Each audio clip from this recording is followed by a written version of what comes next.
Patrick Morning Show. Short segment here. We went late on Duel of the Decades. I never want to be part of KFAN and the Minnesota Vikings will be live from Shields in Eden Prairie next Tuesday, December 5th for our annual Toys for Tots broadcast presented by Unreal. We'll be collecting donations for Toys for Tots from 5:30 a.m. to 6:30 p.m. and we need your help. For the chance to see current Vikings players and enter to win great Vikings prizes, be sure to join us next Tuesday at Shields in Eden Prairie, benefiting Toys for Tots. More at KFAN.com. Keyword toys. Can't wait for that. We'll see you out there. Hey, Mark Parrish, we got a short segment here. Good morning. So would you do me a favor and just give me your quick headlines on Dean Evison being fired? Dean Evison, it was, you look at the special teams, it was kind of one of those things that just kind of built up a little bit.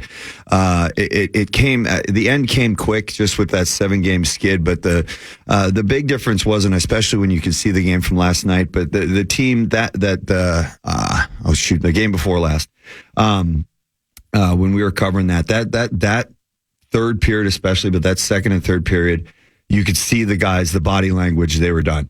Okay. They just it was done with them. The interview with Ryan Hartman afterwards, the guys were fried. Not necessarily Dean's fault. Sometimes it just gets stale. I think Dean did a great job instilling a really good identity, but that identity wasn't there anymore. And if you really want to look close, if you just take a look at the two different games, and I know it's just one game, it's the first game with a new head coach. The win percentage for the first game with the new coach is huge. It's a clean slate. You come in, it's a nice situation to be in for the new coach. He just says, "Hey guys, clean slate. We're starting fresh right now. Put everything behind us. All this crap that's behind us, and we move on." And the great thing about last night was, yes, the first period was very, very good and one of the best periods of hockey we've seen in a long time here in Minnesota. But the second and third period, especially, that was some inspiring hockey. And we haven't seen inspiring hockey this year from the Minnesota Wild. So it's unfortunate that Dean, in a lot of cases, I've been in there. I've been in rooms where it just goes stale, and it's not anyone's fault. It's not the head coaches. It's not anyone's fault, but it's everyone's fault. If that makes any kind of sense to you, sure. where the voice, whatever it is, the same details that Dean was emphasizing just seem to be. It just gets to a breaking point, and unfortunately, it's easier to let go of a head coach, and sometimes it's just because that it just kind of gets stale. It's not really anyone's fault. It's tough to stay fresh and keep the guys' attention in a professional level for years and years and years. Dean's been here for a few years now. He did a very, very good job.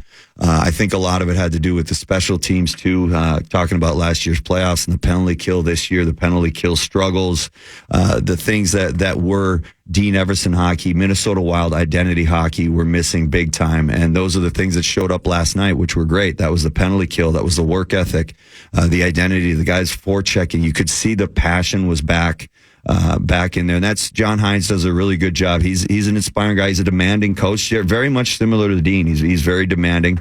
But sometimes it just comes in. You need to hear the different voice say something else. Just hear a different detail. Hear what what are you going to emphasize? Is it going to be hitting on the forecheck? Is it puck control on the forecheck? There's so many little different ways you can talk about the game, the way you can skin a cat, I guess you can say, and just to hear kind of a fresh take on something and hear him emphasize something other than, okay, we need a quick start, or hey, we need to get the PK going. Just a different kind of voice, going through different kind of vocabulary is just amazing. One of my concerns about the new guy, and you mentioned it, was that I feel like we're kind of replacing Dean with just other Dean, and I would have, personally liked to see the way that we play the game change and maybe be more offensive and more skilled instead of this finding hits and pucks second. Is that a concern for you, that it's basically just Dean 2.0 and nothing changes? No, it's not. I think John Hines is, first of all, John Hines has had a head coaching job. So this is not his first head coaching job. He was in Nashville for the last 7 years. He had 7 or 8 guys last year of their top players that were out of the lineup, and they dang near made the playoffs with an American League roster. And so he's been able to inspire this younger generation. He knows how to speak to those guys to that way. And he is similar to Dean. I can see where you have that kind of concern. But again, it's easy for us to look on the outside and be like, well, he's just the same. He's emphasizing the same points Dean did when it's not necessarily true. The thing you got to realize is Dean's a very, very smart hockey guy. It's not like Dean doesn't know what he's talking about and doesn't know the game. It's just sometimes literally it sounds simple, but it's just kind of hearing a different voice. Just those small little details, whichever ones you emphasize, can be important. And the thing was, when Dean was playing the identity of the Wild, that was the identity of the Wild. That's something that Dean wants. That comes from Billy Guerin as well. That's an organizational thing. This is the identity we want. Well, coach comes in and Bill Guerin's going to have a conversation with that coach and be like, look, this is the identity that we have pictured, that I'm building, that we believe in here. So you've got to keep towing that line. Obviously, you can't just come right in and be like, all right, we're just going to go offensive now. That doesn't really work for the team. You're not built that way. And not to mention, there's a reason they say defense wins championships. Mark Barrett, thank you. Meanwhile, Brian Oake stuck around because you said last segment, who the hell is Rise? I stand by that. Well, the answer to the question is this. This is Rise. Yeah. I'm not mad yet. I like it. Well, you're waiting and watching and wondering why. What's going to happen next? Waiting and watching and wondering why. Chuckles of poison left filling the sky. Raining down evil just to get fries. Waiting and watching and waiting to die. Hockey, is this you? Yes, it is. Okay. I was 21 years old. I lived in Los Angeles, California. Did you enjoy the music of Metallica? I enjoyed the ladies of California. Well, amen, brother. I was just in California last weekend. Yeah, I was thinking deep about the fact that they were raining down pesticides on our heads. What? I know that Agent Orange was always a big concern of yours.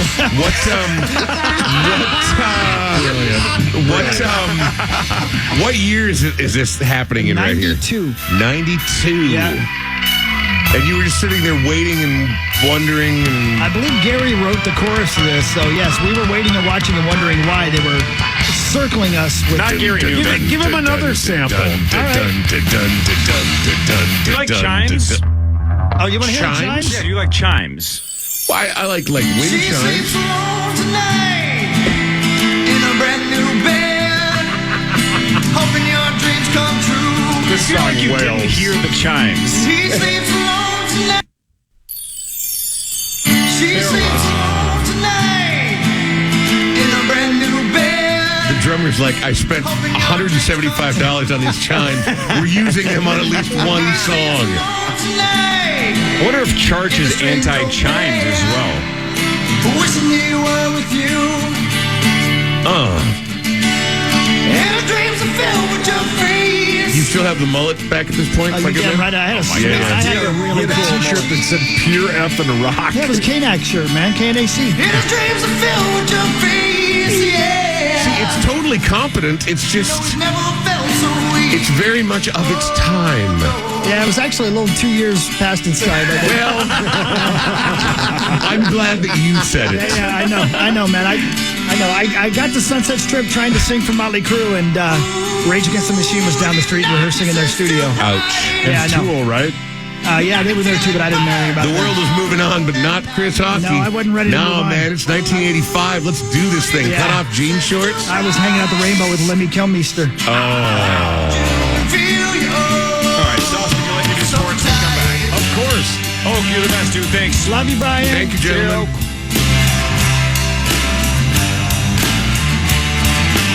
What? The Goliath Project works with student athletes, cancer survivors, as they begin the work to return to their sport or activity following treatment.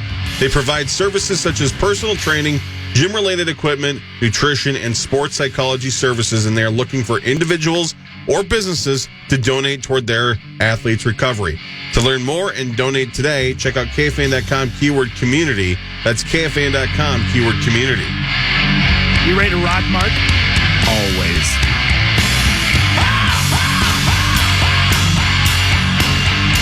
Yeah, man. It was so much fun. I was such a young man.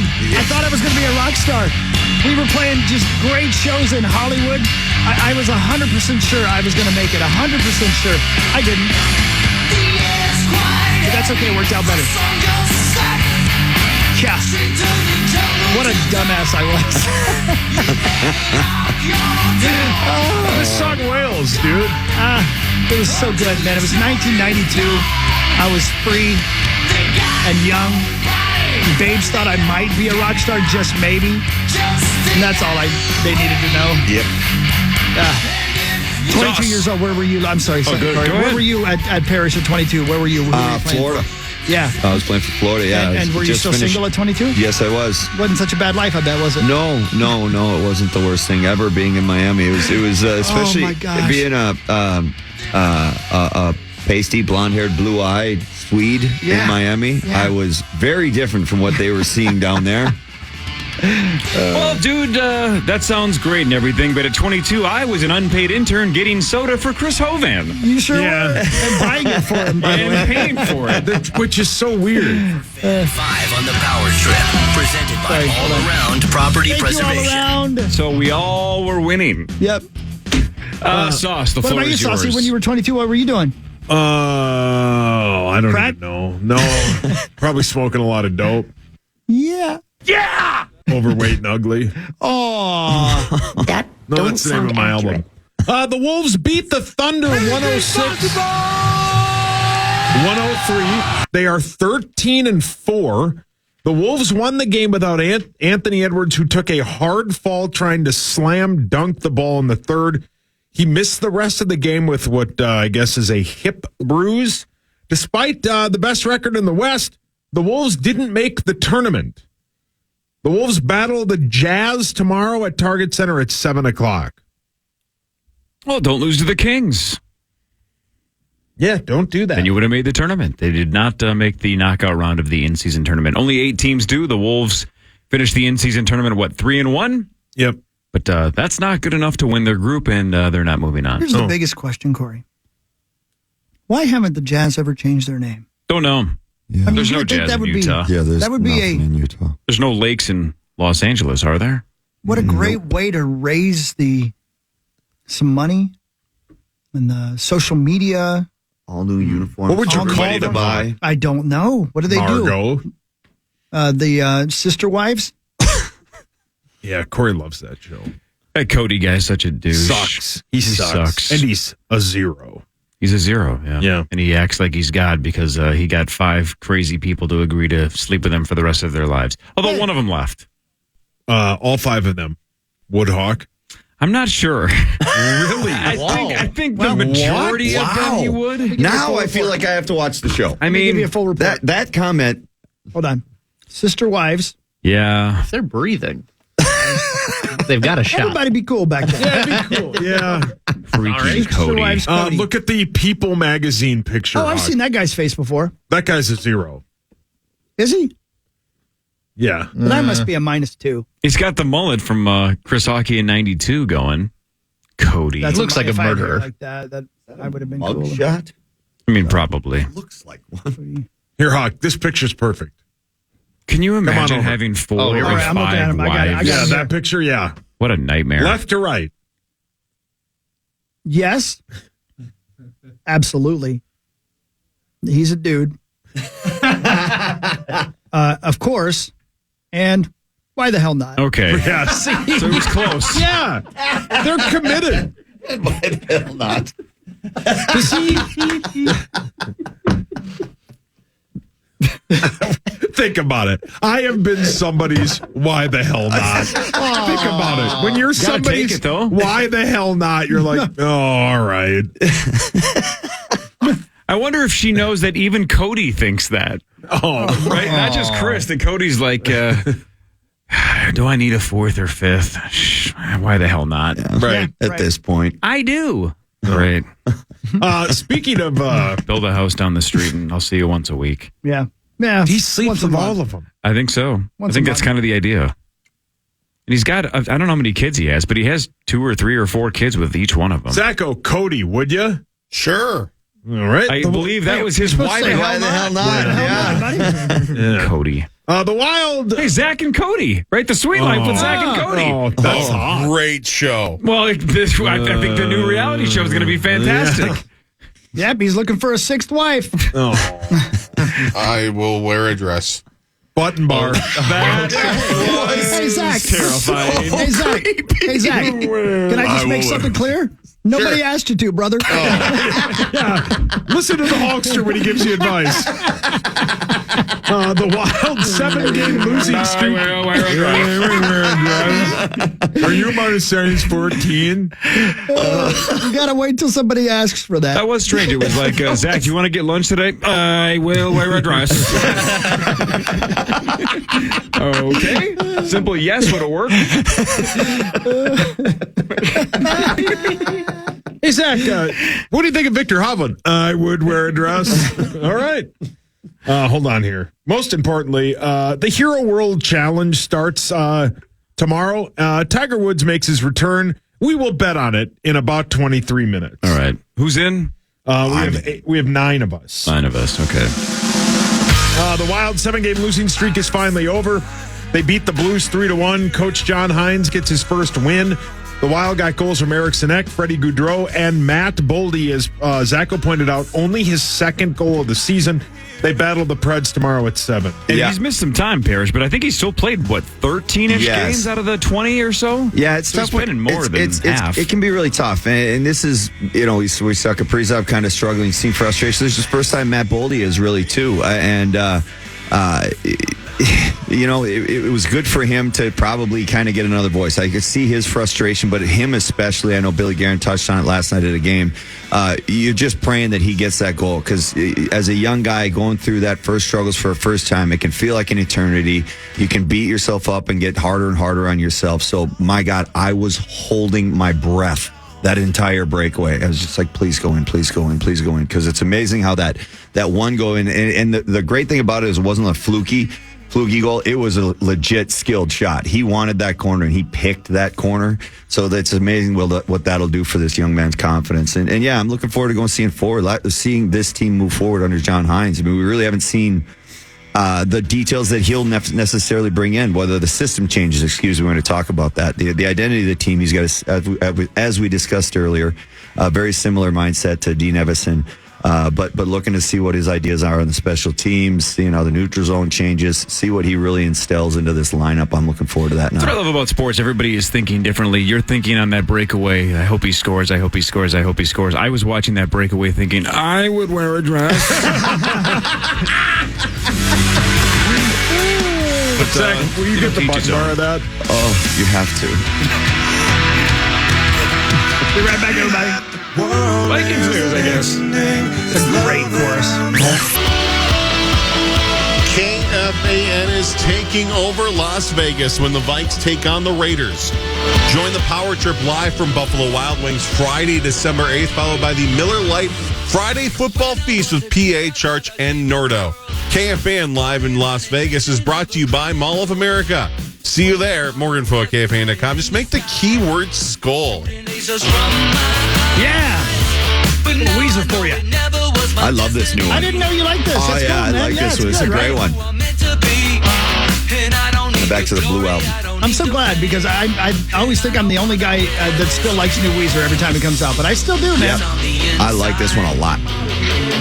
That's Mark Parrish. This is the Power Trip Morning Show, and it's 7:46. We're going to do some Vikings news. Do we have any Vikings news? Yeah, there's some. Yeah, there is. We're going to do Like Vikings 3 or 4 news. things.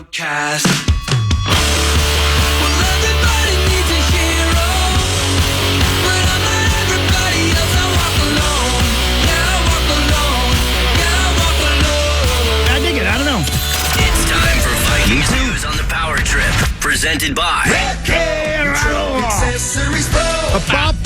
Start you, with the Redco. obvious. The Vikings did activate Justin Jefferson from injured reserve. They had a 21-day window where if you don't activate him, then he's done for the year. But everybody knew they were going to activate him at some point in the window, so he will play against, unless there's a giant setback, I guess, against the Vegas Raiders in Vegas on December 10th, week and a half from now. We'll be there. We leave 1 week from today for Las Vegas, Nevada. That'll be great. Are you coming December with us, 10th, Barry? I got to look at my schedule. I love that you don't know, and it's in a week. I love that. Nope, Just I don't know You fly by the tomorrow. seat of your pants. It's fantastic. So They can't Justin control you Jefferson anymore. activated, and KOC yesterday basically said in terms of who they're going to pick to play quarterback the rest of the way, it's whoever gives them the best chance to maximize Justin Jefferson. Here's KOC. Everybody be cool. You be cool. I don't think anybody's being cool right now because I think they're probably panicking because if you watch that game, even though Justin Jefferson didn't play on Monday night against the Bears, it did not look like Dobbs had a great chance of getting the ball downfield very often. The only ball that I thought was pretty good was the early one to Addison that he temporarily caught, and then it kind of got stolen away from him, and then the ball hit the ground, and they deemed it incomplete. Are we the only ones that heard that? What was that? That was strange. I thought that's something you did. Yeah, I thought it was. It definitely wasn't me. Some kind of weird sound random effect. button. What was that? Yeah. Was it Zach in the back studio? Did he fall over? I don't think so. Did he put that's his dress you. on? I didn't hear anything back here. That was weird. I don't know. that- I think we're good. Yeah. That's very odd. Okay. They did release Sean Mannion from the practice squad. So you don't really need him. You got 3 quarterbacks that are currently healthy: Josh Dobbs, Jaron Hall, and Nick Mullins. Well, so thank you Sean for your Mannion service. off the practice squad. The Vikings also waived wide receiver N'Keal Harry. I forgot he was back on the team. Yeah. Yeah.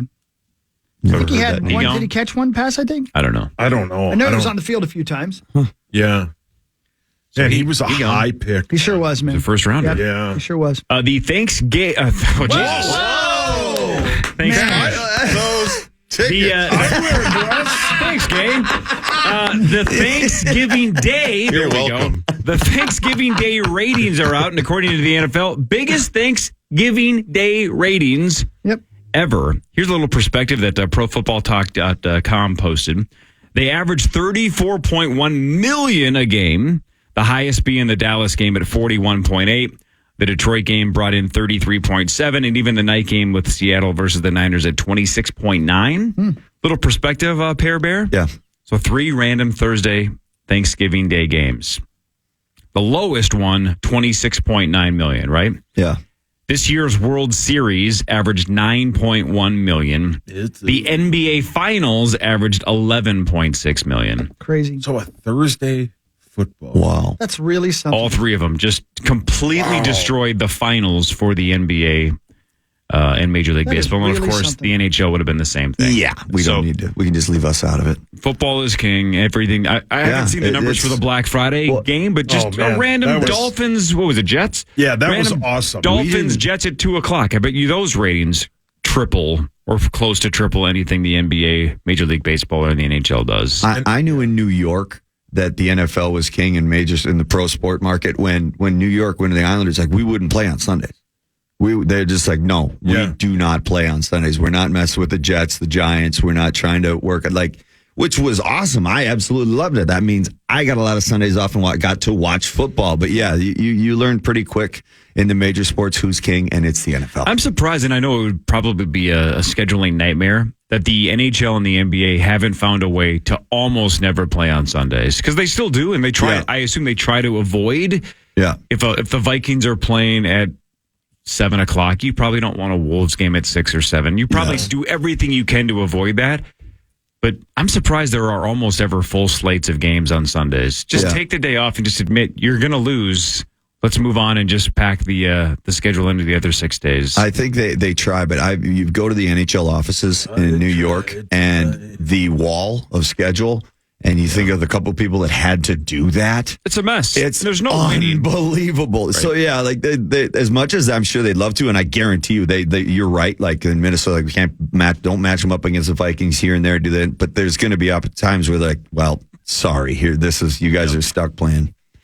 The Pro Football Hall of Fame announced the 25 semifinalists. They're going to cut it down to 15 in January. Then there's a final vote, and then I believe it's 5 that get announced on February 8th. Only one former Viking in the final 25. Allen. Jared Allen. Allen, sure. Yep.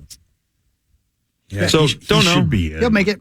He should be in. He should be in, but if you look at the list of 25 that are on the list, I mean, 25, you could argue a whole bunch of them should be in. So I don't know if Jared's getting in this year. I don't know if he's going to get in ever, to be honest. I think he deserves it. Yeah, he should be in. But There's a You moment only in get your a life. handful a year. There's a moment in your life, and you're probably past it by now, Cor. where the Hall of Fame for the NFL becomes players you remember watching. Yep. You know. Yeah. And now for me, it's players that I remember when they were in college. Yeah. Yeah. You know, it's just crazy. Right. When you grow up and you see somebody get inducted to the Hall of Fame, you're like, that guy played 70 years ago. Right. Yeah. And now it's Julius Peppers is eligible? Right. Yeah. What? The perfect example Julius Peppers? is the Baseball Hall of Fame. You know who's up for it this year? Pete Johnson. Joe Mauer. You got to let us guess. Well, you would have guessed it. No, he guessed Pete Johnson. I wouldn't have guessed Mauer. Okay, pretend I didn't say that. Who would you have guessed? Who the Dr. hell's- Richard Nygaard. Pete Johnson was a running back for the Cincinnati Bengals when I was a young man. So that would have been a hell of a story. Is he right? Brilliant. Maybe. I don't know. That's one of Mitch Hedberg's best bits. Dude, you got to give me time I to love it. guess. You know what I like? Mashed potatoes. Brilliant. He's so fun. You got to give us time. By the to way, guess. what's our buddy's name who headlined our Power Trip comedy bit? Chad Daniels? Chad Daniels. Oh, dude. Yeah, his, Chad and his Cyborg, new I'm sorry. special It's great. is fantastic. We watched it the other day. It's so good, Yeah, man. mixed reviews. Yeah. So, man, between him and Kelsey just started a podcast too. What did a they? power couple! Oh, I didn't know that. Kelsey Cook and Chad Daniels, who have both been on the show. They were both a part of the Power Trip Comedy Night at the Parkway Theater like a month and a half ago. Her special is fantastic. They came out 6 months ago or whatever at it least, was this summer, I think. Yeah, his just came out about a week ago or so on YouTube. So good. Definitely worth watching. Yeah. Dude's hilarious. He's man. very, he very funny. crushed at our comedy night. He's thing. funny, man. Guy's hilarious. Yeah. Yeah. Chad Daniels. And the people retweeting it for him, I'm like, holy crap. Yeah, big names that love him. Yeah. And Size told me that before, that he's universally loved amongst comics. Comics love Chad. Yeah. Good bit. Power man. couple, man. Look at Watch these it two on go. YouTube, by the Kelsey way, if and you want to Chad. see it. That's the easiest way to find it. Just watch it on YouTube. Yep. Real Free. good. You can watch it for free, Mark. I'm in. You're good. Yeah, well, you got nothing to do. You have nothing to Yeah, live we for. got Just like nothing to Sauce. do. You guys have nothing to live for. Watch Okay, it before first or off- after my nap today. Harry has a lot to live for. When do you go back out to do a little hockey talk? I'm out December 15th. Oh, wow. I'm So out you got there. some Yeah, time. so yeah, it's some time. December, I feel bad for both the Wild and the NHL Network. Gianna's got a lot of hockey games. Yeah. And they lined up against the Wild game. So I'm actually kind of looking forward to this December. I didn't intentionally not want to work, but I kind of got a break for this holiday season. No, I'm pumped to watch a lot of hockey from my little angel girl, and we're going through buying all kinds of blow up toys for our yard. Oh, for the yard. Yes, I'll finish that sentence. Hockey just about Google. Well, it was inspired by Hawk, of course. So yeah, for the kids, Yeah, we man. got to get the big blow up toys here around the rink. We're holidaying the crap out of our house this year. So it's we're looking forward to this. How's she month. doing? She's scoring some goals? What is she doing? She's doing good. She's a sophomore now in JV. So she She's a went. sophomore. I know, it's crazy. It's horrifying. And yeah, and all I can think about is that 80%. 80%. Yeah, man. 80%. 80%. No, she's having a ton of fun. They have a really good team in Orno. There's a lot of good young hockey players, but no, she's enjoying kind of being a year older since the freshman now on JV behind her. So she's having a ton of fun. Paul Antoneko's doing a great job out there. Do you, and this is a very personal and odd question, but do you ever, when they were younger growing up, like wonder if they were playing hockey for them or for you? All the time. Yeah. All the time. Yeah. And Good question. to the point where I even like would have that conversation with both kids. Like, you don't have to play hockey. I don't care if you play hockey. I Well, you just don't wanna want you to discourage them find either. something. No, Yeah. yeah. It's like, I didn't care if they played hockey. I didn't want them to hate my game. Yeah. But yeah, I mean, my dad was a football, baseball player, and my brother and I revolted and went to hockey. So I kind of get letting them make their own decisions. But yeah, from like 100%. And another one is how much are they getting? Not necessarily bullied, but harassed a little bit about their dad, and maybe if they weren't as good, or you'll never be as good. Those kind of thoughts constantly were going through my head, and that was one of the things with Turner too. And I love my little buddy to death, but you could tell from day one that hockey just wasn't his thing. Yeah. He wasn't passionate about it. In the last couple of years as Pee-wees, you could tell the other guy's intensity that really cared for the game picked up, and his was kind of more like, well, why are you guys back checking so hard? Yeah. Right. Right. Like, For sure. We'll get there. We'll get there eventually. And so kind of when he quit, I was almost relieved To be honest with you, there's part of me that was, because I honestly felt like for a long time that he was playing just for his daddy. Yeah. And so yeah, it's kind of been nice, and we've been hanging out even more. But I do miss going to practice with the kids. That's fun, working with the kids, being on the ice with the team. Yeah, there are some 6 o'clock in the morning ice times that you don't miss. Nope, not even. And that's the one thing that Turner, after I kind of was sad and had my little daddy cry moment with Nicky when he quit hockey last year, it was almost elation when I realized he quit before Bantams. Bantams is the 8:30, 9 o'clock practice every night, like 6 nights a week. After that, I was like, oh my God. And it's been so nice. Nikki and I, we've had family dinners all of a sudden. We've never had our winters open before. It's always been practices in the evening. So Gianna in varsity, or JV, excuse me, in high school, pardon me, she's taken care of right after school. And Turner, we don't have the evening practice. Like, holy cow. Yeah. Turner and I are kicking butt on Tears of the Kingdom. I'll tell you that right now. Still haven't started it. Is that you got it Zelda? started. It's awesome. It's awesome. So cool. His girlfriend sleeping around. Thank you, Narco. Thank you, Hawk. He's drunk and he's bad and he's looking for somebody to pound. Let's do Band 5 when we get back. We'll do headlines in the 8 o'clock hour. More with Marky Mark Parrish on Plays like he don't Van. even miss her. But now he's mad because he knows that somebody was with her. Something must have gave me